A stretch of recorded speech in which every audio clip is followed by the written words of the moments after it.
Hello and welcome to a very sad episode of Biggest Stinkers' Junk Emporium. This week I've got some tragic news. I went away on holiday for the weekend and my goldfish died while I was away.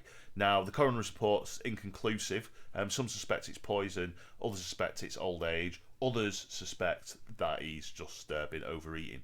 Now I won John Edge a few years ago at a fair, and I use the term win very loosely. I basically paid £2, had to make a pretense of catching a duck with like a fishing rod, and then they actually gave me a goldfish, which was a pretty shit trade, if I'm honest. Now, my previous housemates actually named him John Edge because one fancied John Cena from wrestling, and the other one fancied Edge from wrestling as well. Now, as you can see, he had a pretty shit name, and so I'm surprised he lived that long with such an awful name. And that's part of the reason I don't live with them two anymore, because they were shit at naming stuff and they were obviously mad.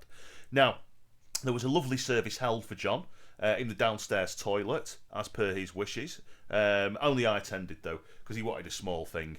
Also, he does have a Facebook page, so if you want to leave any well wishes, maybe not well wishes is the right word. If you want to leave any condolences to his dead body, then go ahead. Now, what he actually left me in his will was his aquarium, and he left me this little beaut. Yeah, a real saber-tooth tiger skull. Now, John actually caught this on the meadows, and what he did is he ripped off its head and he polished it, and then proceeded to put it in his fish tank and float around shitting on it. Now, you can get other saber-tooth tiger skulls similar to this, but they look pretty much identical, but they're not actually real as opposed to this one. Just a side point, there's only actually 4 saber-tooth tigers left in the wild now. There's one round our way, who was the partner of this one, who you can sometimes hear howling, looking for their long-lost soulmate, and the other 3 live in Chelsea. So, there you go. Now, you can buy these for about £4 or £5. Not these, obviously, the replica ones, for £4 or £5 online. One cheeky bastard shop, though, is selling them for £120, and 9 people have bought them. So it just goes to show you there is morons everywhere. Now, as I say, it's a nice ornament. I think it was actually more designed to go in lizard ariums. Is there such a thing as a lizard arium or a snake arium? I can't remember what they call now, but it's not actually for fish. But John didn't give a fucking shit. He was well hard.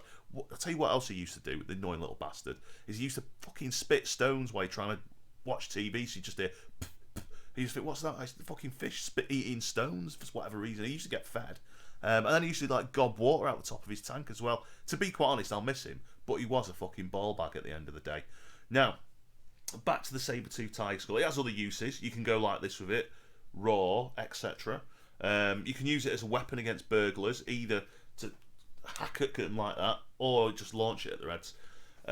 If you're a 13-year-old goth, you can use it as a paperweight as well. And I think it's actually good for voodoo rituals. I've been told that if you grind down the skull of a saber-toothed tiger and then put it in someone's drink, they'll turn into a werewolf or a chihuahua. So, yeah, there you go. Now, to give this a Junk Emporium rating, I'm going to give this 6 points out of 10. If you bought it for £120, then I'll give you fucking minus 6 points out of 10. If I ever find out who've done that. But as I say, it's a good looking skull, and the ones that I can assume the replica ones you buy online are going to be of similar quality. If you're after it, I think you just need to type in saber-tooth tiger aquarium shit, something like that.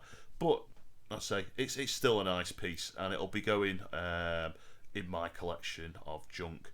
So I'm loath to say I hope you found this review useful. Or maybe just vaguely enjoyed it.